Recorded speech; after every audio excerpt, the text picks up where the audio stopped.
पिता, पुत्र और पवित्र आत्मा के नाम पर आमीन। यीशु क्रिस्त में प्यारे भाइयों बहनों, सबको जय यीशु। पंतकुस्त पर्व के बाद यह दूसरा रविवार है।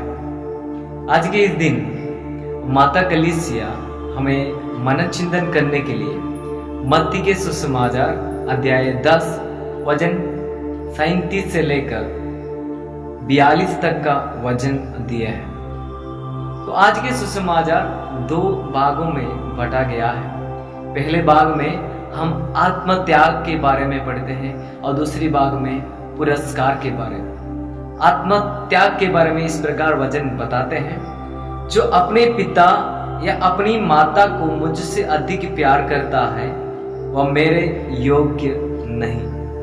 जो अपने पुत्र या अपनी पुत्री को मुझसे अधिक प्यार करता है वह मेरे योग्य नहीं। जो अपना क्रूस उठाकर मेरा अनुसरण नहीं करता वह मेरे योग्य नहीं। जिसने अपना जीवन सुरक्षित रखा है वह उसे खो देगा, और जिसने मेरे कारण अपना जीवन खो दिया है वह उसे सुरक्षित रख सकेगा। हाँ प्यारे भाइयों बहनों, सचमुच ये प्रेरणादायक वचन है। आत्मत्याग के बारे में प्रभु बताते हैं। सब कुछ छोड़कर प्रभु के पीछे हो लेना। सब कुछ जो दुनिया में हमें जो लाभ जैसा समझता है, जो हमें लगता है कि यह हमारे लिए लाभदायक है। हमारे शायद रिश्तेदार हो सकते हैं, माता पिता हो सकते हैं, पति पत्नी, बच्चे। इससे भी बढ़कर क्या मैं अपने प्रभु को प्यार कर सकता हूं या नहीं, एक बहुत बड़ा सवाल हमारे सामने प्रभु रखता है। तो इनको भी छोड़कर क्या प्रभु के लिए प्रभु को प्रथम स्थान दे सकता है या नहीं, एक सवाल है। तो सचमुच ये एक सरल बात नहीं है।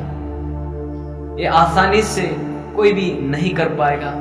उसके लिए आपको और मुझको कृपा की जरूरत है। हम पढ़ते हैं फिलिपियों के नाम संत पौलुस का पत्र अध्याय 3 वचन 7 में, जिनको मैं लाभ समझता हूं मैं अभी उनको हानि समझ रहा हूं मसीह को जानने के कारण। हाँ, संत पौलुस कहते हैं मैं मसीह को जानने से पहले जो कुछ मैं लाभ समझता था अब मैं उन सबों को हानि समझ रहा हूं, क्योंकि मसीह को जानने के कारण मैं सब कुछ कूड़ा समझता हूं। सब कुछ कूड़ा समझता हूं, सब कुछ मेरे लिए वेस्ट है, क्योंकि मैं मसीह को जानना सर्वश्रेष्ठ मानता हूं। हाँ प्यारे भाइयों बहनों, एक सच्चे आत्मा त्याग के लिए हमें मसीह अनुभव चाहिए। जिस प्रकार संत पौलुस को यह मसीह अनुभव हुआ, उसके बाद हम देखते हैं उनके जीवन में कितने बड़ा सा एक परिवर्तन हम देखते हैं। तो उसी प्रकार का परिवर्तन तब आता है जब एक व्यक्ति को मसीह अनुभव मिलता है। क्या मैं मसीह अनुभव के लिए तरसते हुए प्रार्थना करता हूं या नहीं? क्या मसीह अनुभव के लिए क्या मैं तरसते हुए प्रार्थना करता हूं या नहीं? आप मसीह अनुभव के लिए तरसते हुए प्रार्थना करिए और आत्मत्याग के लिए प्रभु आपको निर्भर बनाएगा। आत्मत्याग के इस भाग में हम 4 चीजों को देखते हैं। जो अपने माता पिता को ईश्वर से ज्यादा प्यार करता है वह प्रभु के योग्य नहीं है, और जो अपने पुत्र पुत्री को प्रभु से ज्यादा प्यार करता है वह प्रभु के योग्य नहीं है। जो अपने दैनिक जीवन के क्रूस नहीं उठाते हैं और प्रभु के पीछे नहीं जाता है वह प्रभु के योग्य नहीं है। और चौथा पॉइंट यह है कि जो कोई अपना जीवन सुरक्षित रखना चाहता है वह उसे खो देगा, और जो कोई मेरे कारण अपना जीवन खो दिया है वह उसे सुरक्षित रख सकेगा।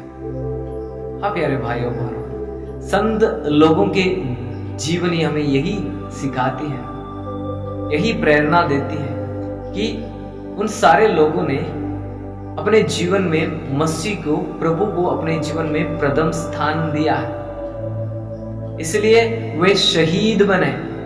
वह अपना जीवन सुरक्षित रखने के लिए कभी तैयार नहीं हुआ।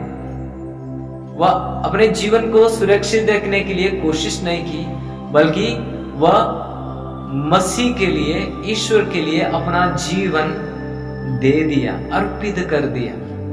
मसीह के दुख भोग में वह एक बनने की कोशिश की। इसलिए वे आज भी जीवित हैं। वे आज भी जीवित हैं। इसलिए आज शहीदों के जरिए विश्वासी लोग प्रभु से मध्यस्थ प्रार्थना कर रहे हैं। देखो कितनी सुंदर बात है यह, जो अपना जीवन प्रभु के लिए खो दिए हैं, उनके जरिए आज लोग, विश्वासी लोग प्रार्थना कर रहे हैं। यह एक बहुत बड़ा सबूत है कि जो कोई प्रभु के लिए अपना जीवन देता है वो कभी नहीं मरता, उनका जीवन सुरक्षित रहेगा। फिलिपियों के पत्र अध्याय 1 वचन 21 में वचन हम पढ़ते हैं, मेरे लिए तो मसीह जीवन है, मृत्यु है उनकी पूर्ण प्राप्ति। मेरे लिए तो जीवन है मसीह और मृत्यु है उनकी पूर्ण प्राप्ति। हाँ, सचमुच प्यारे भाइयों बहनों, प्रभु के लिए जीवन देने के लिए तैयार हो जाइए। हमारे जीवन में बहुत कुछ हम लाभदायक समझते हैं। हमारी नौकरी, हमारे माता पिता, बच्चे, हमारे रिश्तेदार, पैसे, ये सब हमें लाभदायक लगता है, लेकिन हमारे लिए यह सब लाभदायक नहीं है।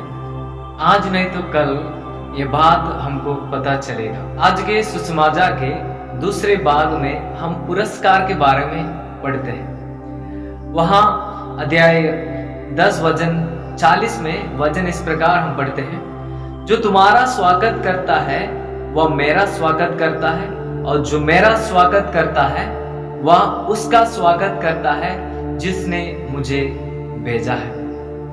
जो कोई प्रभु के सेवक लोगों का आदर सम्मान करता है या स्वागत करता है, वह ईसा मसीह का स्वागत करने का बराबर है, क्योंकि प्रभु के सेवक लोग वचन लेके जाते हैं और वचन ईसा मसीह स्वयं है। और जो कोई यह वचन का स्वागत करता है वह ईसा मसीह का स्वागत करता है, और जहां ईसा मसीह का वचन का स्वागत किया जाता है वहां पिता का स्वागत किया जाता है।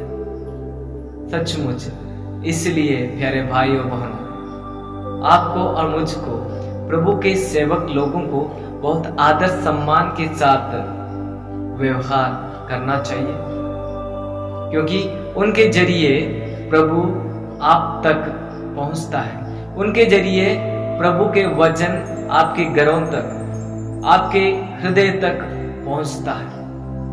वचन हम पढ़ते हैं रोमियो के पत्र अध्याय 10 वचन 17, सुनने से विश्वास उत्पन्न होता है और जो सुना जाता है वह ईश्वर का वचन है।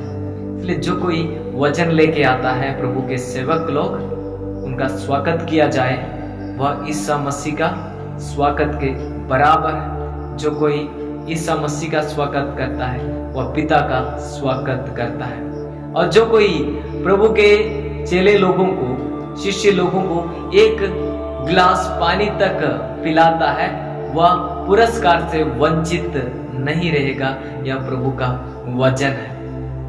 इसलिए हम सब प्रभु का वचन जो कोई लाता है, जो कोई बांटने के लिए आता है, हम उनका स्वागत करें, हम प्रभु का स्वागत करें, पिता का स्वागत करें।